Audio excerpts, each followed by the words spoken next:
नमस्कार साथियों, आज हम बात करने जा रहे हैं विवाह के बारे में कि विवाह क्या होता है और समझेंगे विवाह के बारे में, उसके अर्थ के बारे में और विवाह से संबंधित जो हमारे विचारक रहे उनकी परिभाषाओं को देखेंगे और साथ ही साथ हम देखेंगे कि विवाह के क्या प्रकार हैं या टाइप ऑफ मैरिज के बारे में बात करेंगे। तो कितने प्रकार के विवाह आज हम देखने वाले हैं।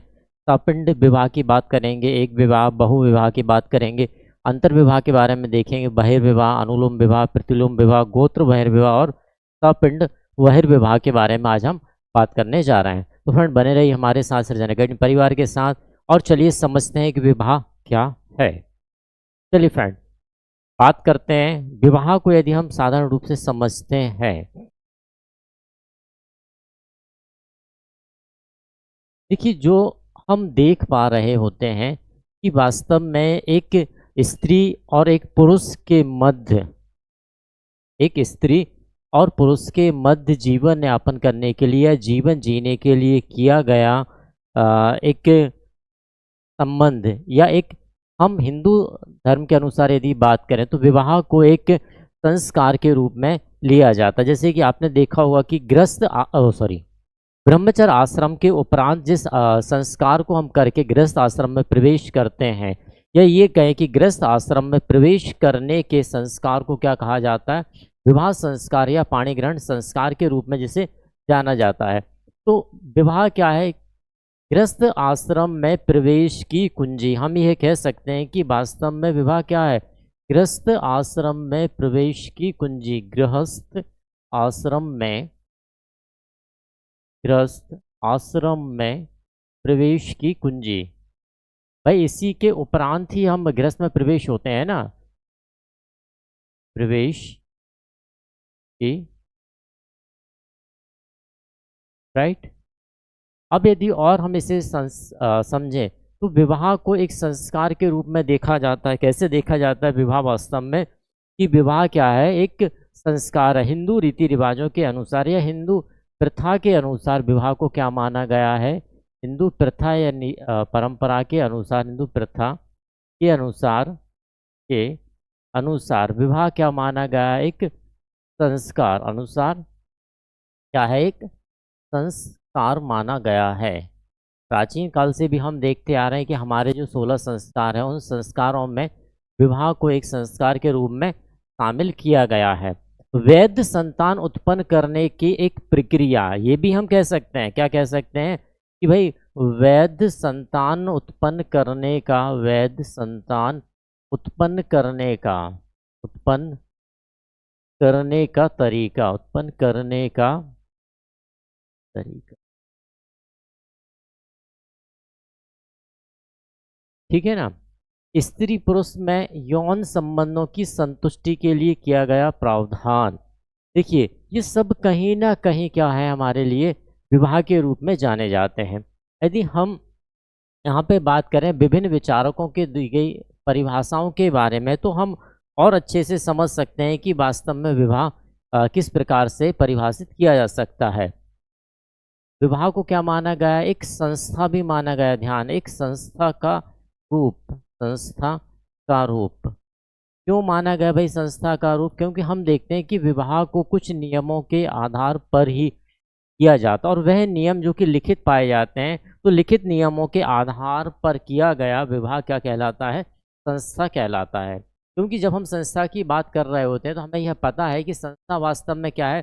जहाँ पर लिखित नियमों की व्यवस्था आ जाती है, क्या कहते हैं? उसे हम संस्था कहते हैं। और विवाह में भी हम क्या पाते हैं? जब विवाह किया जा रहा है, चाहे मंदिर से किया जा रहा हो, चाहे विवाह अधिनियम के अंतर्गत किया जा रहा हो, चाहे हम समाज की स्वीकृति के अनुसार विवाह कर रहे होते हैं, तब कहीं ना कहीं हर जगह हमें कुछ नियमों का पालन अवश्य करना होता है। और वह नियम हमारे पास क्या होते हैं? लिखित होते हैं। इसीलिए विवाह को किस प्रकार से देखते हैं? हम एक संस्था के रूप में विवाह को देखा जा सकता है। चलिए बात परिभाषाओं की करते हैं या हमारे विचारकों की बात कर लेते हैं कि जो हमारे विचारक रहे उन्होंने विवाह को किस प्रकार से परिभाषित करने का प्रयत्न किया है। तो चलिए सबसे पहले यदि हम बात करें WHR रिवर्स की बात करते हैं। किसकी? WHR reverse. तो ये क्या कह रहे हैं?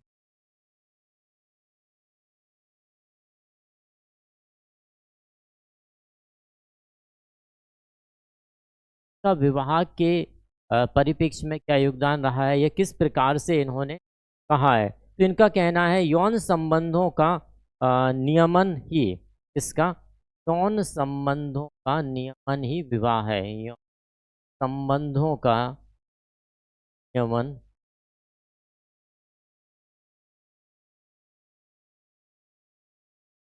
क्या कहा है विशेष रूप से। देखिए एचआर रिवर्स का कहना है कि भाई यौन संबंधों का नियमन करना ही विवाह है, क्योंकि जब आप एक विवाह के बिना ही यौन संबंध यदि स्थापित करते हैं तो कहीं ना कहीं समाज उससे अपनी स्वीकृति प्रदान नहीं करता, उन्हें अवैध संबंधों के रूप में देखा जाता है। ठीक है ना। तो इस प्रकार से यदि यौन संबंधों की पूर्ति करना, तो निश्चित बात है हमें क्या करना है भाई, विवाह संस्कार से हमें गुजरना है, या विवाह नामक संस्कार से हमें गुजरना है, तभी हम यौन संबंधों को समाज द्वारा स्वीकृति प्रदान हो सकती है। और यौन संबंधों के उपरांत जो संतान उत्पन्न होती है वह भी स्त्री पुरुष की एक वैध संतान के रूप में समाज कार्य द्वारा स्वीकृत की जाती है। ठीक है। बाकी में हम यह हिंदू धर्म के अनुसार यह भी कह सकते हैं कि एक धार्मिक संस्कार के रूप में भी किसे, एक धार्मिक संस्कार के रूप में विवाह को रखा गया है। कैसे? धार्मिक संस्कार के रूप में क्यों रखा गया है? तो ऐसा हिंदू दर्शन में कहा जाता है कि कहीं ना कहीं यदि स्त्री और पुरुष तो धर्म के करने के लिए विवाह करना आवश्यक है। व्यक्ति विशेष का, चाहे वह स्त्री है चाहे वह पुरुष है, यदि वह अपने धर्म करना चाहता तो निश्चित रूप से विवाह नामक संस्था से जरूर गुजरना होगा। यानी गृहस्थ में रहकर ही धार्मिक कृत्यों को किया जा सकता है। चलिए आगे बात करते हैं, हमारे दूसरे विचारक को देखते हैं। यदि हम बोगार्ट्स की बात करें, है ना, बोगार्ट्स क्या कहना चाहते हैं। बोगार्ट्स विवाह के बारे में किस प्रकार से परिभाषित करते हैं विवाह को। बोगार्ट्स का कहना रहा है कि विवाह स्त्री और पुरुष में पारिवारिक जीवन में प्रवेश की, विवाह क्या है, स्त्री पुरुष के पारिवारिक जीवन प्रवेश की, के पारिवारिक जीवन में प्रवेश की क्या माना है इनके द्वारा, संस्था माना गया है। पारिवारिक जीवन में प्रवेश की संस्था।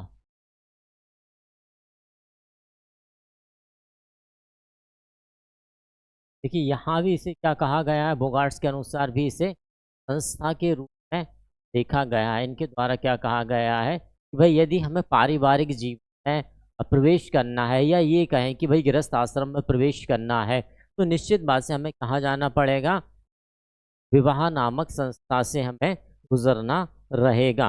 वहीं पर मर्डाक का कहना क्या है, जेपी मर्डाक का क्या कहना रहा है। मर्डाक ने जब अपने अध्ययन में कुछ विभिन्न प्रकार की विशेषताओं का उल्लेख किया है जिनके आधार पर वह परिभाषित करते हैं, लगभग 250 परिवारों का अध्ययन के उपरांत कुछ विशेषताओं को लेकर आया। 250 परिवार का अध्ययन के उपरांत, परिवार का अध्ययन उपरांत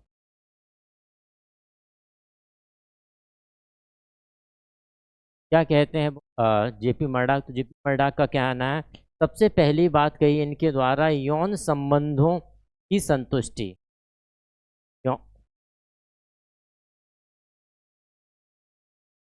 यौन संतुष्टि या यौन संबंधों की संतुष्टि की बात करते हैं।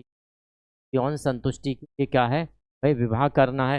नेक्स्ट क्या कहते हैं, आर्थिक सहयोग के लिए, क्या कहते हैं भाई, आर्थिक सहयोग के लिए विवाह, आर्थिक सहयोग के लिए।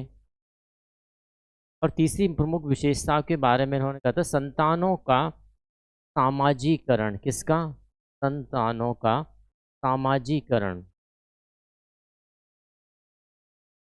संतानों का क्या किया जाना भाई, सामाजिकरण करने के लिए क्या करना पड़ेगा भाई, विवाह करना पड़ेगा। देखिए सामाजिकरण में प्रत्येक चीज़ जुड़ जाती है, जैसे लालन पोषण हुआ, भोजन की व्यवस्था हुई, शिक्षा की व्यवस्था हुई। तो इस प्रकार से हम संतानों के सामने, तो ये 3 प्रकार की विशेषताओं के बारे में किसके द्वारा बताया गया है, यह जेपी मर्डाक के द्वारा बताया गया। जेपी मर्डाक किस प्रकार से परिभाषित करते हैं कि भाई यौन संतुष्टि करना है तो भाई विवाह कर लीजिए, आर्थिक सहयोग करना है तो विवाह कर लीजिए, और अपनी इन यौन संतुष्टि के उपरांत जो संतान उत्पन्न हो रही है, ठीक है ना, उस संतान को उत्पन्न करने और उनका सामाजिकरण करने के लिए हमें क्या करना है, विवाह करना ही। क्लियर हुआ।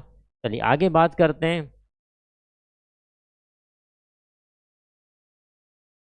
कुछ विशेष प्रकारों की बात यदि यहाँ पर देखें, जैसे विभिन्न प्रकार के प्रकारों में हम अभी पहले देख, संख्या के आधार पर जो प्रकार पाए जाते हैं विवाह के, वो किस प्रकार के होते हैं। तो सबसे पहले हम देखते हैं कि एक विवाह प्रकार है ना, एक विवाही जिसे कहा जाता है।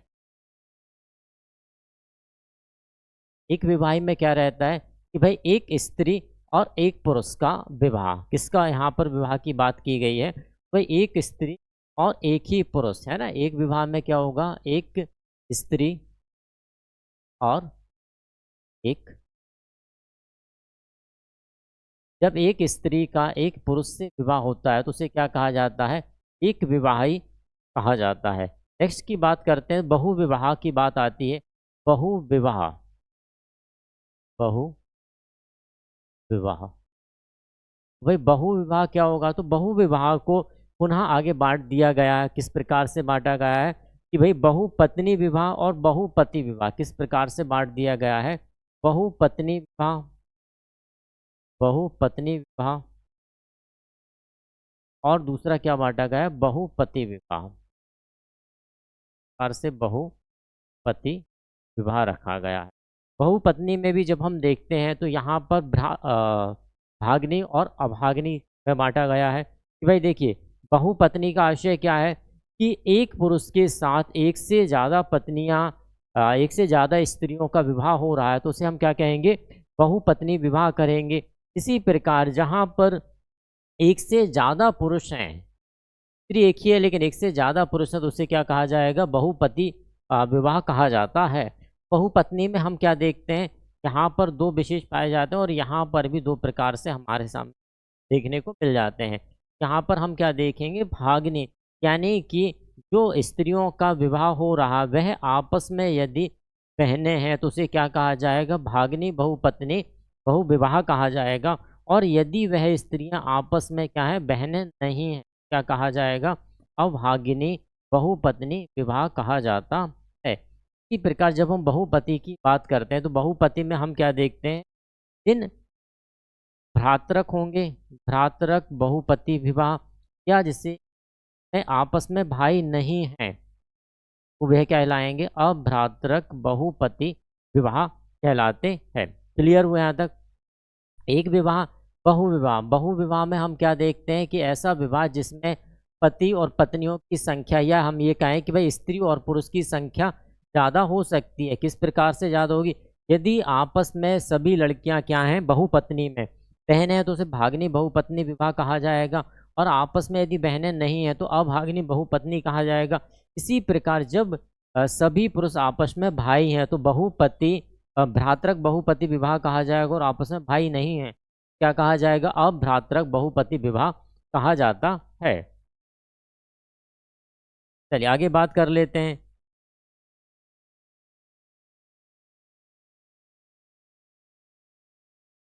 अब ये प्रथा की बात करता हूँ भाई, ये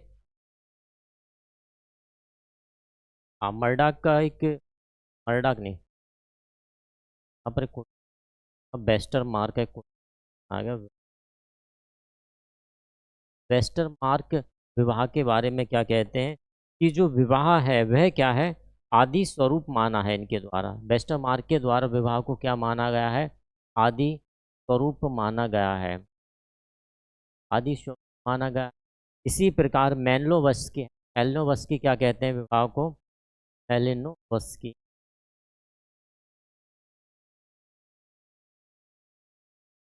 मेलिनोवस्की के द्वारा क्या कहा गया फ्रेंड, मेलिनोवस्की कहते हैं एक विवाह सच्चा स्वरूप रहा है, एक विवाह, विवाह सच्चा, सॉरी विवाह का सच्चा स्वरूप, विवाह, विवाह का सच्चा स्वरूप,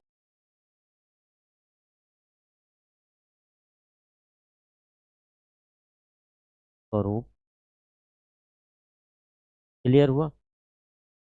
ज़्यादा मैं लिख दिए। ये दोनों कोटेशन किसके संबंध में है भाई? दोनों कोटेशन एक विभाग के संबंध, है ना। वेस्टरमार्क ने एक विभाग को क्या माना है? आदि स्वरूप माना। वहीं पर मेलिनोवस्की ने एक विभाग को विभाग का सच्चा स्वरूप माना है। चलिए बात करते हैं बहुपति प्रथा कहाँ कहाँ पाई जाती है। अब देखिए क्वेश्चन यहीं से आता है कि बहुपति प्रथा किस स्थान पर पाई जाती है या बहुपत्नी प्रथा कहाँ पाई जाती है, यही विशेष प्रश्न बनते हैं हमारे यहाँ से।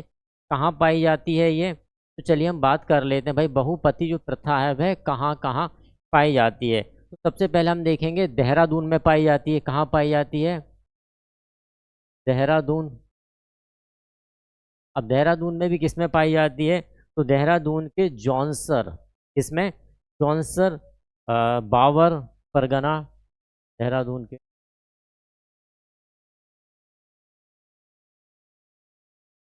बावर।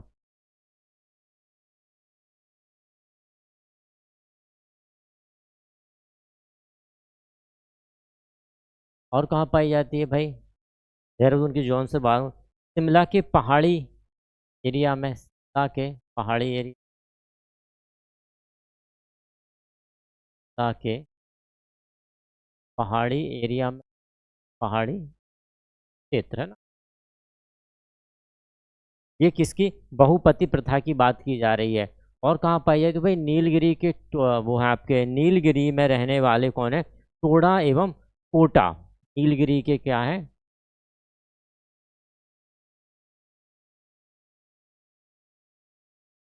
गिरी के टोडा, कोटा और आई थिंक बस में पाई जाती।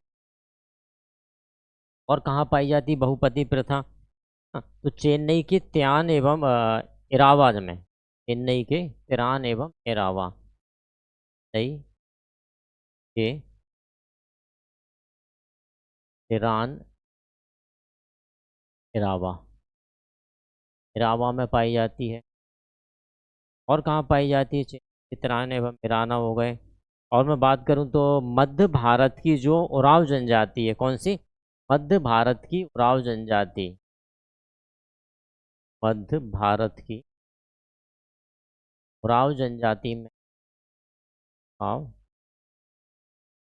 जनजाति में पाई जाती है।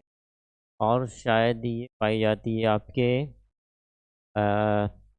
मालाबार के नायर में भी पाई जाती है ना बहुपत। मालाबार के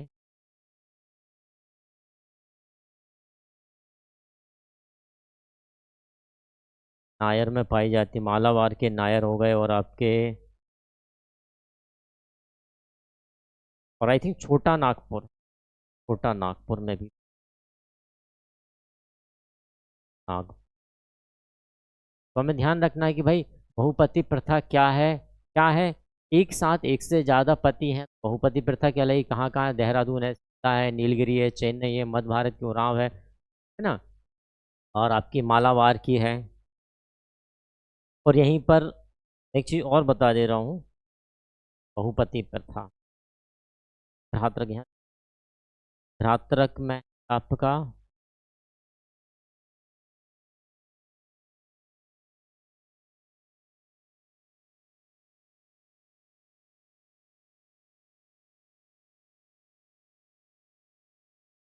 चलिए आगे। भ्रातृक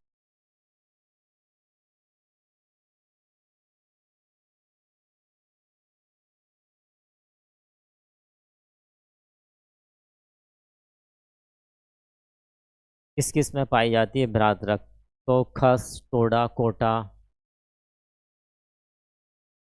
खस, टोडा, कोटा, ये विशेष रूप से जनजातियां हैं ना, यहाँ पर पाई जाती है। पंजाब के पहाड़ी भागों में रहने वाली,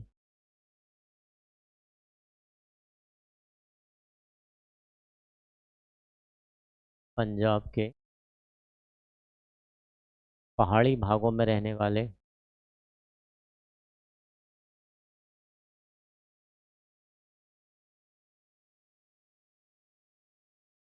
तभी क्या पाया जाता है, भ्रातृक बहुपति पाया जाता है। और इसी प्रकार यदि अभ्रातृक की बात करें, भ्रात बात करते, अभ्रातृक कोष किस में पाई जाती है? चलिए अभ्रातृक की बात कर लेते हैं। तो अभ्रातृक किसमें है भाई? क्या है? तोड़ा में, तोड़ा में भी पाई जाती है, नायरों में पाई जाती है। तोड़ा और नायर क्या पाई जाती है? अभ्रातृक पाई जाती है। इसी प्रकार बहुपत्नी की यदि हम बात करते हैं, पति की बहुपत्नी कहाँ कहाँ पाई जाती है? बहुपत्नी की बात आती है तो बहुपत्नी के लिए हम देखते हैं कि भारत की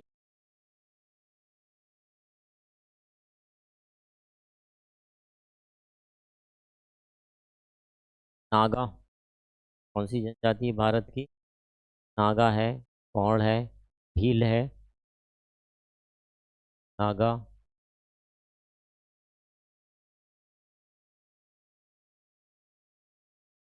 जनजाति में क्या पाई जाती है फ्रेंड्स? बहुपत्नी, बहुपत्नी विवाह पाया जाता। क्लियर हुआ यहाँ पर? बहुपत्नी विवाह कहाँ कहाँ पाया जाता है? पाया जाता। और यदि हम मध्य भारत को देखते हैं, भारत में तो मध्य भारत में पाया जाता है आपका, मध्य भारत के अंतर्गत कौन पाया जाता है? तो मध्य भारत के अंतर्गत आप पाएंगे कि मध्य भारत के अंदर ये भी हमारी प्रोटो ऑस्ट्रेलाइड जनजातियां हैं, लगभग सभी में है प्रोटो ऑस्ट्रेलाइड जनजाति। तो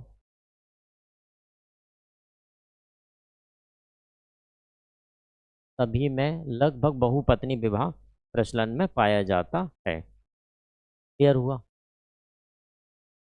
अनुलोम विवाह क्या होगा?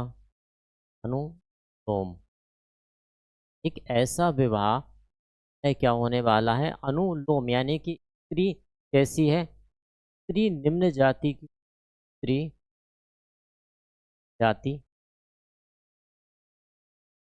जाति, वहीं पर पुरुष उच्च जाति का यदि विवाह संपन्न हो रहा है तो इस प्रकार के विवाह को हम क्या कहेंगे? अनुलोम विवाह कहेंगे। इस प्रकार से जो हमारा प्रतिलोम विवाह रहता है, प्रतिलोम का मतलब क्या? जस्ट इसका उल्टा हो जाएगा। प्रतिलोम विवाह में हम क्या देखेंगे? ऐसा विवाह, स्त्री जो कैसी हो जाएगी? स्त्री जाएगी, है ना। और यहाँ पर पुरुष किससे हो जाएगा? रहेगा वह वर्ग का या निम्न जाति का हो जाएगा। तो इस प्रकार के विवाह को क्या कहा जाएगा? प्रतिलोम विवाह कहा जाएगा। क्लियर हुआ? अनुलोम विवाह और प्रतिलोम। देखिए कई बार ये पूछ लिया जाता है, अनुलोम विवाह में पुरुष किस वर्ग का होगा या स्त्री किस वर्ग की होगी। तो इस प्रकार से हमें ध्यान रखना है कि भाई स्त्री किस वर्ग की है और पुरुष किस वर्ग का है। नेक्स्ट की बात करते हैं हाँ, अंतर क्या होगा भाई? अंतर हाँ, इस विवाह में हम क्या देखते हैं? तो हमारा अंतर विवाह, अंतर विवाह,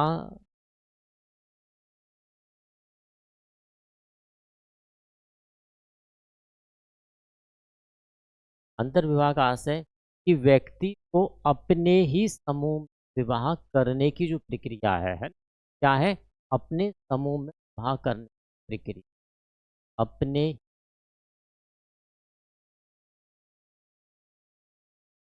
समूह में विवाह करने में विवाह करने की प्रक्रिया, प्रथा, विवाह करने की प्रथा, प्रथा को क्या कहा जाता है भाई? अंतर विवाह किया। जैसे कि भाई एक ही जाति में विवाह करना है भाई, यदि मैंने कहा कि भाई जाति, है ना, जाति यानी कि जो जाति स्त्री की है वही जाति की, वही जाति पुरुष की होना चाहिए। तो इस प्रकार के विवाह को क्या कहा जाएगा? एक ही जाति में जब विवाह किया जा रहा तो उसे कहा जाएगा अंतर विवाह कहा जाएगा। क्लियर हुआ? यानी कि यदि आप किसी भी एक जाति के, जाति के पुरुष से या उसी जाति की स्त्री से आपको क्या करना रहेगा? विवाह करना रहेगा। इस प्रकार के विवाह को क्या कहा जाएगा? अंतर विवाह कहा जाएगा। क्लियर हुआ? दूसरा यहीं पर हम बात करते हैं बहिर्विवाह। क्या बात आती है? बहिर्विवाह, बहिर्विवाह क्या हो जाएगा भाई? अब तो बहिर्विवाह में हम देखते हैं व्यक्ति अपने गोत्र से बाहर विवाह करना, ठीक है ना। इसमें देखिए कई चीज़ें आ जाती हैं। जब बहिर्विवाह की बात आती है तो हम क्या क्या देखते हैं, मूल रूप से हमारे पास क्या क्या पाया जाता है बहिर्विवाह में। तो देखिए बहिर्विवाह में क्या पाया जाता है, एक गोत्र पाया जाता है, दूसरा पिंड पाया जाता है।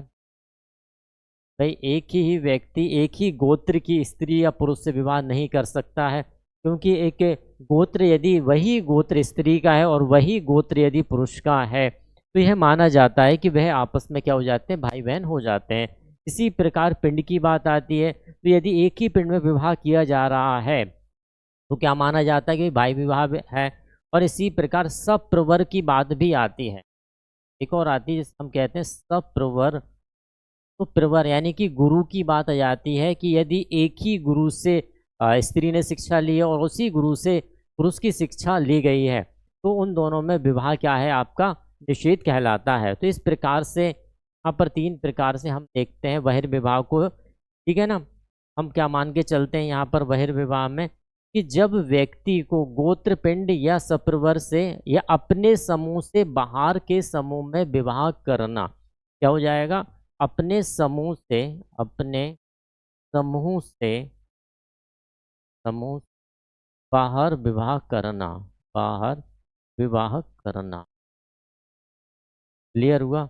बाहर विवाह करना है इसका मतलब क्या है, वह बहिर्विवाह कहलाने वाला है। अब हिंदुओं में बहिर्विवाह के नियम कहाँ कहाँ जाते हैं, तो मैंने कहा भाई गोत्र में आते हैं, पिंड में आते हैं, सप्रवर में आते हैं। क्लियर हुआ। तो भाई गोत्र क्या है, सप्रवर क्या है, पिंड क्या है, चलिए देख लेते हैं। सबसे पहले हम बात करते हैं गोत्र बहिर्विवाह की। किस बात की जा रही है भाई, गोत्र बहिर्विवाह की बात करते हैं। ये तो हम समझ में आ गया कि गोत्र बहिर्विवाह क्या होने वाला है, जब विवाह एक ही गोत्र में ना करके अपने से दूसरे गोत्र में किया जा रहा है, उसे क्या कहेंगे, उसे कहेंगे गोत्र बहिर्विवाह कहेंगे। अब भाई गोत्र होता क्या है, जब बात गोत्र की आती है तो गोत्र क्या होगा। देखिए गोत्र की जब बात आती है तो हमारे पास 8 ऋषियों के नाम आते हैं। कितने ऋषियों, जो हमारे पास ऋषि रहे हैं,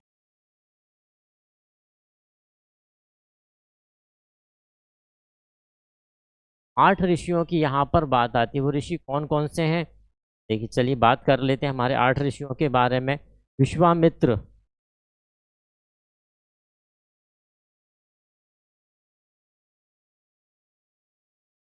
हमारे गुरु क्या रहे, विश्वामित्र हो गए। जमदग्नि हो गए हमारे, जम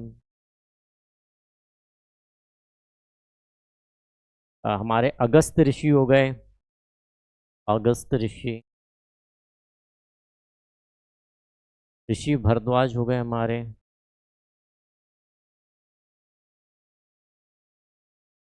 भरद्वाज के बाद हमारे गौतम ऋषि। देखिए सीक्वेंस ऊपर नीचे शायद हो सकता है मेरा, फिर कौन से ऋषि पहले आए कौन से बाद में आए, ये थोड़ा सा गौतम ऋषि, ऋषि अत्रि हो गए हमारे, ऋषि वशिष्ठ,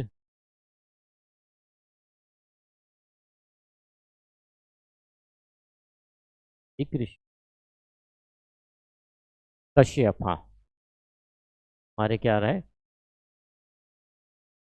तो ये जो 8 ऋषि रहे, इन 8 ऋषियों के आधार पर ही हमारे क्या माने गए, गोत्र माने गए। किन किन के आधार पर, ऋषि कश्यप, विश्वामित्र, जमदग्नि, अगस्त ऋषि, भरद्वाज ऋषि, गौतम ऋषि, है ना, ऋषि अत्रि और ऋषि वशिष्ठ के आधार पर हमारे पास क्या हुआ, गोत्र का अब कह सकते हैं ना कि भाई गोत्र के आधार पर पुकारे जाते हैं। और इन गोत्रों को क्या कहा है, सर्वप्रथम जो हमारा गृह सूत्र रहा है, क्या गृह सूत्र के साहित्य में, इसमें क्या बताया, गृह सूत्र साहित्य,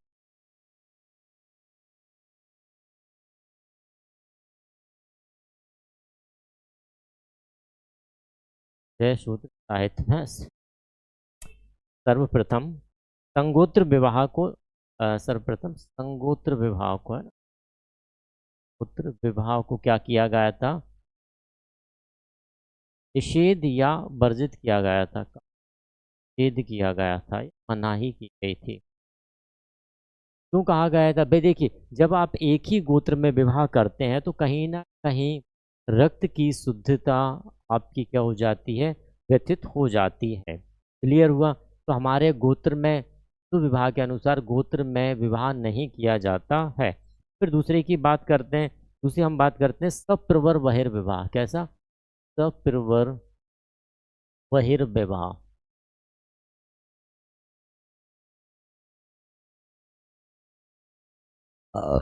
सप्रवर बहिर्विवाह क्या होगा भाई? जिस प्रकार हम गोत्र की बात करते थे, है ना, गोत्र में हमने क्या किया, ऋषियों की बात की। सप्रवर में हम किसकी बात करते हैं? सप्रवर यानी कि एक तरह से गुरु या आवाहन करने वाले देवी देवता। जैसे कि जब हवन कुंड में डाला जाता है, हवन कुंड में जब हवन करते हैं, उस समय यदि स्त्री भी वही गुरु का आवाहन कर रही है और पुरुष भी वही गुरु का आवाहन कर रहा है, तो उसे कहा जाता है सप्रवर कहा जाता है। यहाँ पर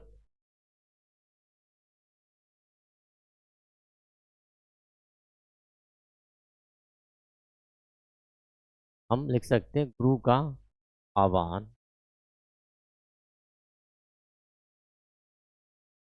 ध्यान रख सकते हैं। तो इस प्रकार से भी विवाह क्या माना जाता है? निषेध माना जाता है। सप्रवर विवाह भी क्या माना गया है भाई? निषेध माना गया है ना। और इसी प्रकार हमारा आता है सपिंड विवाह, यानी कि एक ही पिंड में विवाह, सपिंड बहिर्विवाह। सपिंड बहिर्विवाह क्या है? तो भाई यहाँ पर बात आ जाती है कि जो पिंड की बात आती है, सप्रवर हो गया, संगोत्र हो गया, है ना, फिर पिंड की बात आती है, तो सपिंड विवाह में भी हम क्या देखते हैं कि कुछ, जैसे कि कुछ पीढ़ियों की बात यहाँ पर आ जाती है, कुछ पीढ़ियों की बात यहाँ पर आती है। जैसे कि भाई हमारे पास क्या, माता और पिता है ना, माता और पिता। इन माता और पिता की पीढ़ियों की बात आती है कि भाई देखिए, अब समय के अनुसार काफ़ी चीज़ें बदल चुकी हैं, लेकिन पहले 5 और 7 पीढ़ी तक देखा जाता था कि भाई माता की तरफ से 7 पीढ़ी और पिता की तरफ से 5 पीढ़ियों को देखा जाता कि इस इतनी पीढ़ी में यदि कोई संबंध होने वाले लड़के लड़की का हो रहा है, तो उसे क्या कर दिया जाता था? निषेध कर दिया जाता था। क्या कर दिया था फ्रेंड? उसे निषेध कर दिया जाता था कि भाई इसमें विवाह नहीं होगा, या रोक लगा दी जाती थी इस प्रकार के विवाह में कि यदि 7 पीढ़ी या 5 पीढ़ी तक ये विशेषता है, तो उसे क्या कर दिया जाएगा?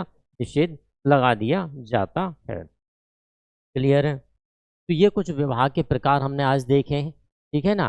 विवाह का हमारा जो नेक्स्ट वीडियो आने वाला, उसमें हम देखेंगे कि हमारे जनजातीय विवाह क्या होते हैं, और हम इसमें देखेंगे कि जो हमारे विवाह की विशेषता क्या है, विवाह के कार्य क्या हैं, इनसे संबंधित वीडियो से बने रही हमारे यानी सृजन एकेडमी परिवार के साथ।